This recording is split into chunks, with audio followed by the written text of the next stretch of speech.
तो हम जो अपनी ज़िंदगी में आनंद का अनुभव करते हैं, वो एक प्रकार का नहीं होता है। जैसा कि मैंने पहले भी बताया, जैसे कि हमारी इस बारे में बात हुई कि जीने और जीने में फ़र्क होता है, आनंद और आनंद में फ़र्क होता है। तो क्या फ़र्क है इस आनंद और आनंद में, सुख और सुख में?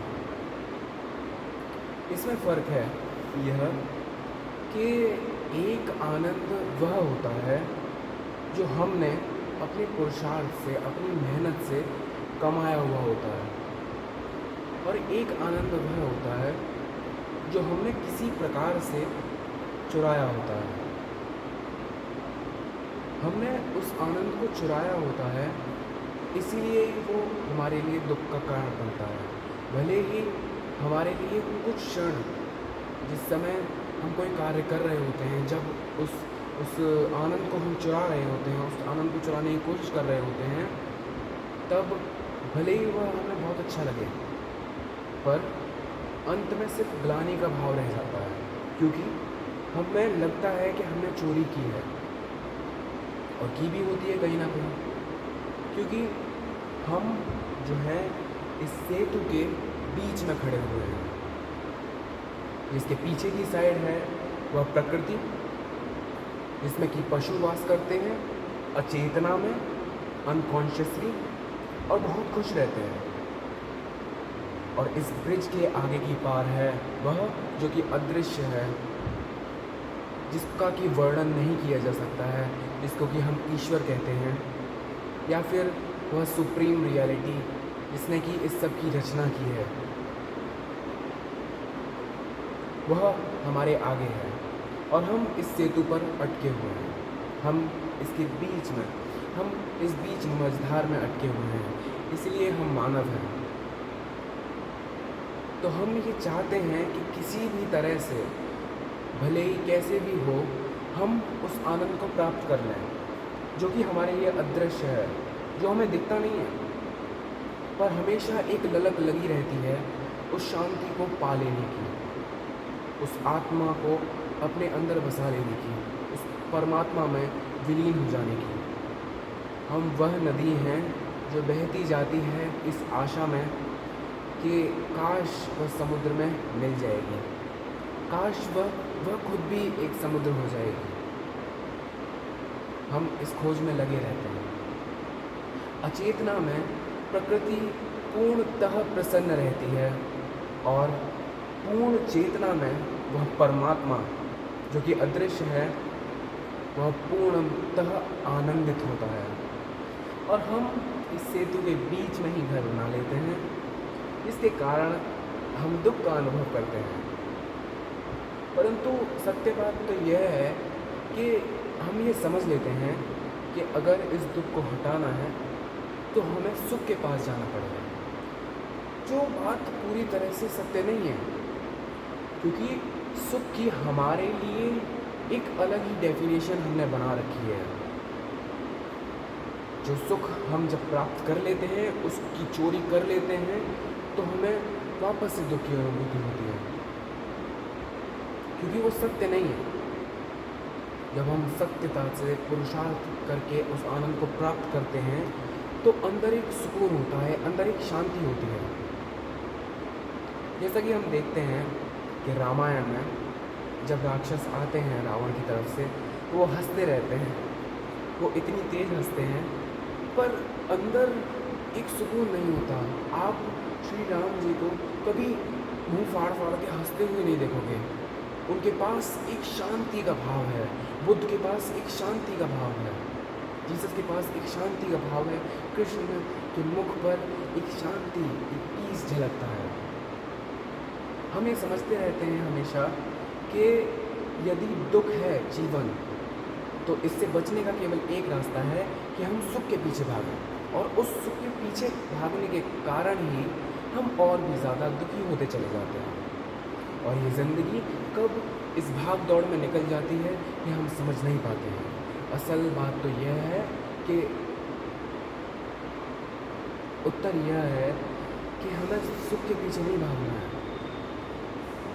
हमें भागना है शांति के पीछे, और अंततः शांति मिली ही हुई है। बस हम उसे फील नहीं कर पाते हैं, हम समझ नहीं पाते हैं कि हाँ, वह शांत स्वरूप मैं ही हूँ। हम उसे समझने में असमर्थ होते हैं। इसीलिए ही पतंजलि को इतने सारे सूत्र बनाने पड़े, इतनी सारे चरण बनाने पड़े, यम नियम आसन प्राणायाम प्रत्याहार धारणा ध्यान समाधि। वह इसलिए बनाए हैं क्योंकि हम अंदर से बेचैन हैं।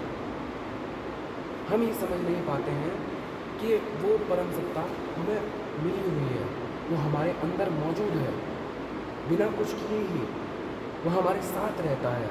वह ईश्वर कृष्ण हमेशा हमारे साथ रहते हैं, जैसा कि हम खुद कहते हैं, पर हम उसको मान ही नहीं पाते हैं कि कृष्ण सदा सहायक है। हम अंदर से उसको समझ ही नहीं पाते, हमें उसका बोध नहीं हो पाता है। इसी कारण से महर्षि पतंजलि को इतने सारे चरण बनाने पड़ गए। यह पतंजलि के कारण नहीं है कि उन्होंने इतने सारे चरण, इतने सारे योग के अंग बनाए ताकि हम अंततः उस शांति को प्राप्त कर सकें। यह हमारे कारण है। क्यों? क्योंकि हम शांत बैठ ही नहीं पाते हैं। हम समझने की कोशिश ही नहीं कर पाते हैं कि वह जो है वह शांति हमें प्राप्त है, वह हमारे अंदर वास करती है। हम हमेशा ये बोलते हैं जब हमसे कोई कहता है कि थोड़ा शांत बैठो, कि कुछ तो करने को दो, कुछ नाम जपने को ही दे दो, किसी चीज़ पर ही ध्यान लगा लें, किसी स्थान पर ही ध्यान लगा लें, क्योंकि शांति से हम नहीं बैठ पाते हैं। यह हमारा पूरा का पूरा शरीर, यह मन पूर्णतः विचलित हो चुका है इतने वर्षों में, क्योंकि हमने कई जन्मों में बहुत कुछ सहा है, जिसके कारण शांत बैठना बहुत ही ज़्यादा असहज लगने लगता है। जब भी हम शांत बैठना चाहते हैं तो हमारा शरीर विद्रोह करने लगता है कि कहाँ आगे बढ़ी चले जा रहे हो, ये आ जाओ वापस, थोड़ा सा खुजलाहट है, खुजलाहट कर लो, थोड़ा सा दर्द हो रहा है, उसको देखो।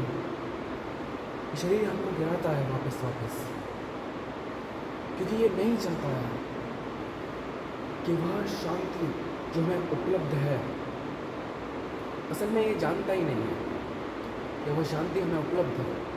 वह आत्मा, वह परमात्मा हमारे भीतर है। भीतर भी गलत वर्ड है, क्योंकि भीतर अगर वह परमात्मा वास करता है तो बाहर से तो वही विषैला मुखौटा है ना, वो परमात्मा ही मैं हूँ।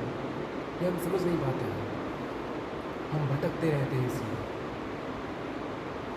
तो महर्षि पतंजलि द्वारा दिए गए वो योग के चरण भी केवल इसलिए हैं कि उन सारे चरणों को हम फॉलो करने के बाद में, उन सारे चरणों पर उन अंगों को जानने के बाद में अंततः हम ये समझ पाएँ कि ये मैं क्या कर रहा था, ये मैं किन सब चीज़ों में उलझा हुआ था। यह जो मुझे प्राप्त हुआ है अंततः ध्यान एवं समाधि में, अंततः जब मैं समाधस्थ हुआ हूँ तो जो मुझे उपलब्ध हुआ है, यह तो असल में मुझे उपलब्ध ही था, केवल मैं इसे देख नहीं पा रहा था, क्योंकि इसको नेत्रों से देखना असंभव है। जिन्होंने जाना है वह ये बताते हैं कि यह हमारे सेंसों के परे है। इसीलिए श्री कृष्ण भी भगवद गीता में ये कहते हैं कि उसे अग्नि से जलाया नहीं जा सकता। क्या कोई ऐसी चीज़ हम जानते भी हैं कि जिसको अग्नि से नहीं जलाया जा सकता है, जिसको तलवार से नहीं काटा जा सकता है? वह पूर्णतः परे है इस प्रकृति के, उसको डिस्क्राइब नहीं किया जा सकता है किसी भी शब्द द्वारा। वह शब्दों के परे जो है, वह जो मन के परे है, वह जिसके बारे में जब वो बुद्ध से भी सवाल पूछा जाता है तो वो केवल मौन हो जाते हैं, और समझने वाला समझ जाता है कि वह चीज़ है, वह अनुभूति है जिसको कि बुद्ध भी शब्दों में नहीं बांध सकते हैं। वह चाहे जितना भी उस अनुभूति में पूर्णतः रूप से रहते हों, परंतु वह उसे शब्दों में बांध ही नहीं सकते हैं। जैसा कि ताओ उपनिषद में लाओ ज़िंग भी कहते हैं कि बहुत ही ज़्यादा कठिन है आसमान की उस सुंदरता को बांध देना शब्दों में, पिरो देना शब्दों में। केवल तुम देख ही सकते हो जा कर के कि वह आसमान कितना सुंदर है, उसमें देखने को क्या क्या है। केवल तुम जाकर ही उसको अनुभव कर सकते हो। तुम डिस्क्राइब नहीं कर सकते हो रसगुल्ले की उस मिठास को। अंततः केवल उसकी अनुभूति की जा सकती है बिना किसी प्रयास के, सिर्फ समझ कर। धन्यवाद।